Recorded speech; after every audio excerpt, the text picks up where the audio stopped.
উপন্যাস চিত্তচিরে চৈত্র মাস পর্ব ৭। সময় খুব দ্রুত অতিবাহিত হয়। কত কাজ করব করেও সময়ের এই দ্রুততায় আর করা হয় না।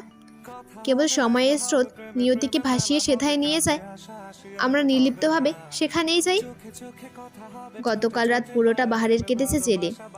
তার এত এত বন্ধুরা হুট করে যেন মরিচিকার মতো উধাও হয়ে গেল। যাদের জন্য বাহার জান দিতে প্রস্তুত, আজ তারাই নিরুদ্দেশ। বিপদে পড়লেই তো মানুষ চেনা যায়। অবশেষে আজ দুপুর দুটোয় বাহারকে জেল থেকে ছাড়ানো গেল। এর জন্য আফজাল সওদাগর আর তুহিন কম কাঠখড় পোড়ায়নি। কত ছোটাছুটির পর অবশেষে তারা কাজে সফল। বাহারকে জেল থেকে বের করেই স্বস্তির নিঃশ্বাস ফেলল তুহিন। রাজনীতির ঝামেলায় ফেসে যাওয়া খুব বিরাট রকমের ঝামেলা। জীবন ক্যারিয়ার সব ফেসে যাবে। জেল থেকে ছাড়া পেয়েই সবাই বাড়ির উদ্দেশ্যে রওনা দিল। ধকল তো আর কম গেল না, শরীর যে ভীষণ ক্লান্ত। বিগত কতগুলো দিন ধরে সওদাগর বাড়িতে ঝড় চলছে। এই ঝড়ের শেষ কোথায়, কতটা নিঃশেষ করার পর তা জানা নেই কারো। সূর্যাস্তের ঠিক পূর্ব মুহূর্তে ইতালির ভ্যাটিকান সিটিতে পা রাখে অবনীর সাথে তার অসুস্থ মেয়ে চেরি। আশেপাশের প্রকৃতি মানুষজনের দিকে চোখ বুলিয়ে নেয় সে। কি সুন্দর, অথচ এই সুন্দর তো সে চায়নি। পরিচিত দেশ ছেড়ে এই ভিন দেশে তো সে কখনোই পাড়ি দিতে চায়নি। তবে আজ নিয়তির খেলায় ভাসতে ভাসতে সে এত দূর চলে এসেছে। বুক চিরে বেরিয়ে এলো এক দীর্ঘশ্বাস। ব্যাগ থেকে অবনী ফোনটা বের করলো। পঞ্চমবারের মতো রিং লাগালো তার স্বামী আমজাদ সওদাগরের ফোনে। মানুষটা কেমন দায়িত্বজ্ঞানহীন হলে এমন সময় ফোন রিসিভ করছে না। অথচ এয়ারপোর্ট থেকে তাদের একসাথেই হসপিটালের উদ্দেশ্যে যাওয়ার কথা। অবশেষে পঞ্চমবারের মতো ফোনটা রিসিভ না হয়েই কেটে যেতেই হতাশায় শ্বাস ফেলল অবনী। মন খারাপের বিজ্ঞাপনে ভরে গেল তার হৃদ মাঝার। এই অচেনা শহরে এই মুহূর্তে দাঁড়িয়ে তার নিজেকে ভীষণ অসহায় মনে হচ্ছে। চেরির ঘুমন্ত নিথর দেহটার দিকে তাকাতেই অসহায়তা যেন পাহাড় ছুঁয়ে গেল। জীবনে অনেক কাজ সে করেছে, অনেক অন্যায় করেছে। অল্প বয়সের আবেগে ভেসে গিয়ে পুরো জীবনটা অবহেলার সমুদ্রে ঢেলে দিয়েছে। কিন্তু আজকাল তো বয়স হয়েছে, বুঝো হয়েছে, মোটামুটি ভালো মন্দ বুঝতে পারে। তাই তো এখন সন্তানগুলোকে আঁকড়ে ধরার প্রচেষ্টা। কিন্তু সেই সন্তানদের উপরই আজ বিপদ। এই অচেনা প্ল্যাটফর্মে পরিচিত মুখটা দেখতে পাওয়ার আকাঙ্ক্ষা নিয়ে সে গাড়িতে উঠে বসলো। এই গাড়ি এখানের অবস্থান হসপিটাল থেকে আনা হয়েছে। সেখানে চেরিকে ভর্তি করানো হবে। অবনী বেগমের হৃদয় পার করে কান্না এলো। এত বছরের পাওয়া না পাওয়ার গল্পে ভারী হলো কান্নার সুর। প্রাপ্তি অপ্রাপ্তির এই 12 মাসের জীবনে তার 10 মাসই কেটেছে শূন্যতার হাহাকারে। এসব বিষাদের গল্প তার কান্নার গতিবেগ বাড়ালো বই কমালো না।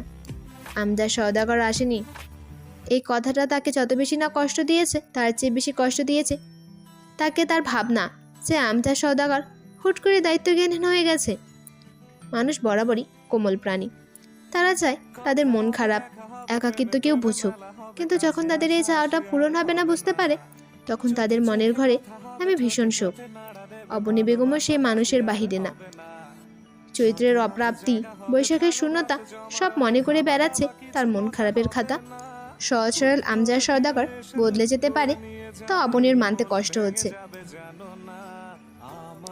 মাথার উপর নিকষ কালো আকাশ, হৃদয়ে ব্যথার আন্দোলন, কণ্ঠে উন্মাদনা মাখানো গান। তীর ভাঙা ঢেউ আমি নির্ভাঙা ঝড়, উজান ভাটির দুনিয়াতে সবই হলো পর। কি হাহাকার সে গানে!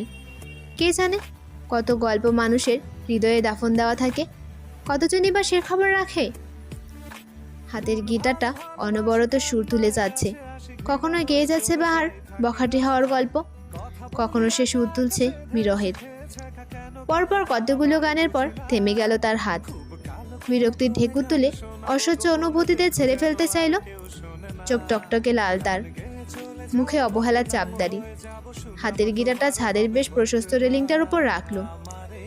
পকেট থেকে তার অতি প্রিয় সাথী নিকোটিনকে বের করে 2 ঠোঁটের মাঝে চেপে ধরল।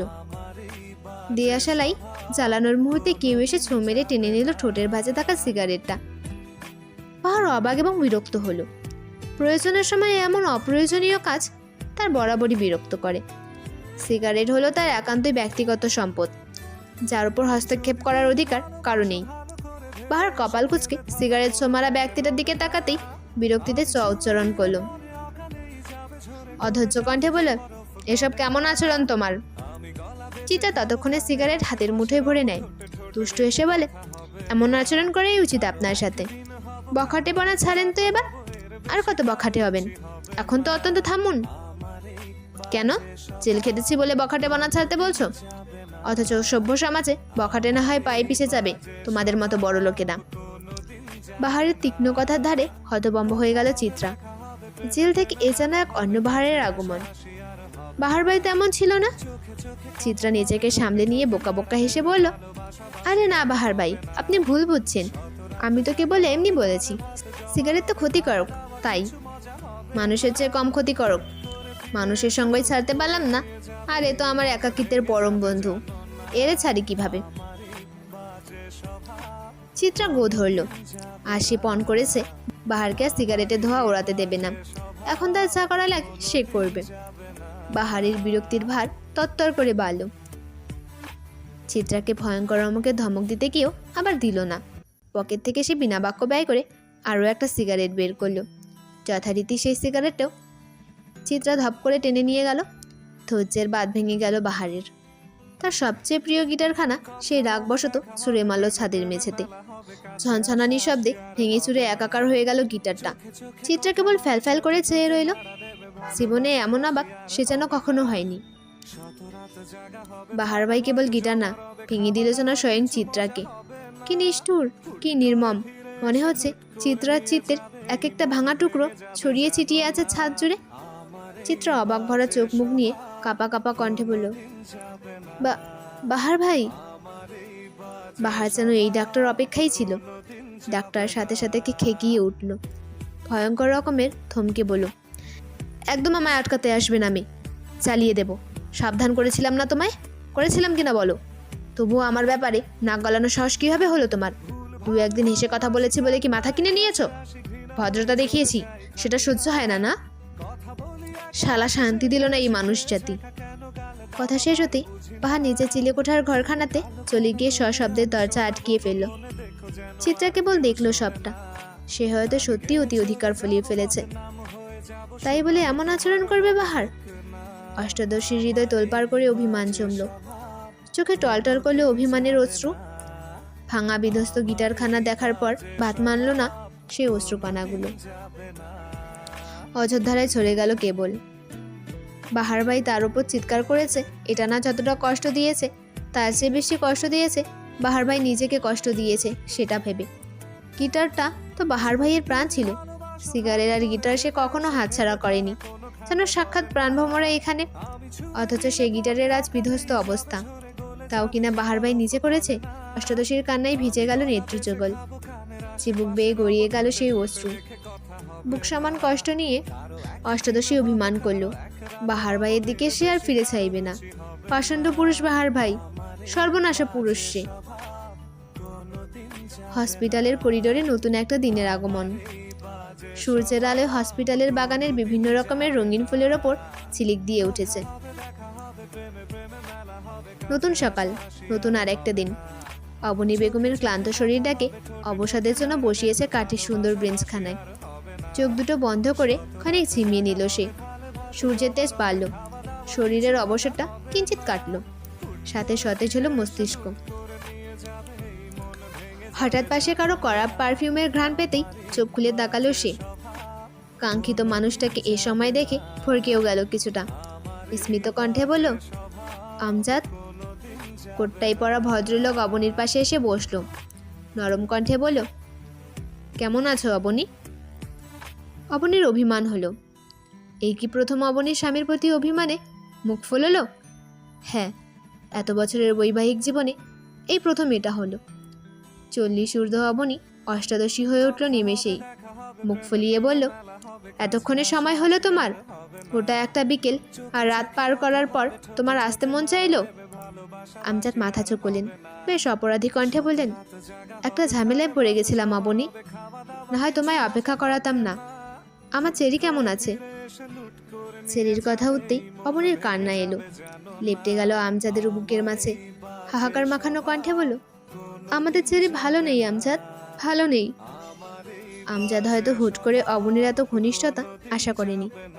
সামান্য বিব্রত বোধ করল সে। অস্বস্তি মাখানো কণ্ঠে সান্ত্বনা দিয়ে বললেন, চিন্তা করো না অবনী, ঠিক হয়ে যাবে সে। দেখি ওঠো তো, মানুষ দেখছে। আমজাদের শেষের বাক্যে অবনীর বাঁধ ভাঙা কান্না থেমে গেল। আকস্মিক ভুল কিছু শুনে ফেলেছে এমন একটি ভাব ফুটে উঠল তার মুখমণ্ডলে। আমজাদ কিনা বলছে মানুষ দেখছে? আমজাদ!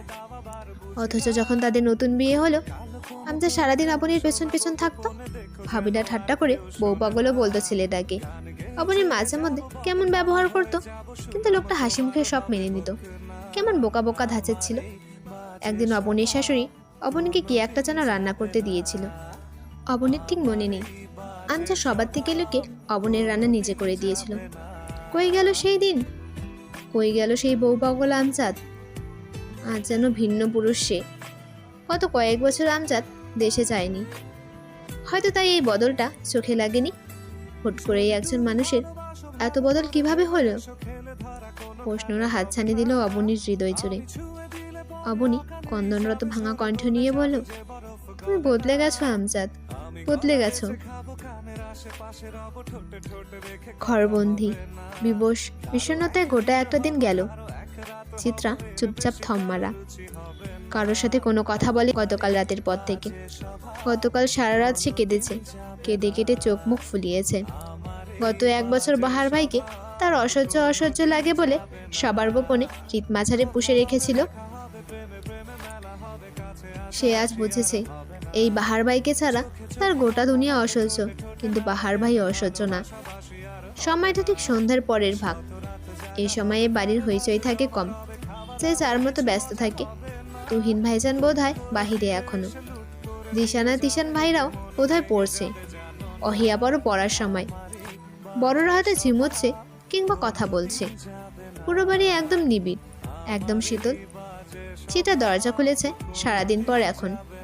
বাড়ির মানুষও তাকে তেমন একটা ডাকেনি আজ। ভেবেছে শরীর তো এমনিতেই অসুস্থ, ঘুমোক না হয়। কেউ কি আর মনের খোঁজ রাখে? আধার ঘরে অন্য কারো উপস্থিতি অনুভব করতেই চমকে ওঠে চিত্রা। এই সময় কে আসতে পারে তার ঘরে? ভাবতেই বারান্দার দরজায় উঁচু লম্বা পুরুষালীর অবয়ব ভেসে উঠল।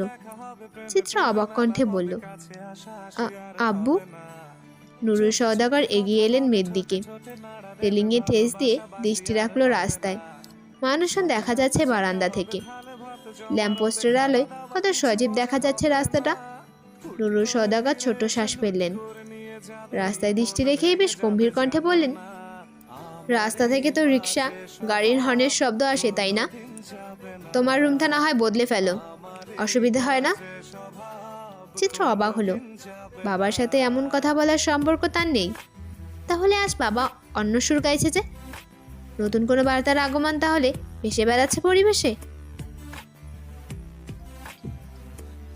সকলকে ধন্যবাদ ভিডিওটি সম্পূর্ণ দেখার জন্য। ভুল ত্রুটি হলে ক্ষমা করবেন এবং ভিডিওটি ভালো লাগলে লাইক, কমেন্ট, শেয়ার এবং চ্যানেলটিকে সাবস্ক্রাইব করবেন। ধন্যবাদ।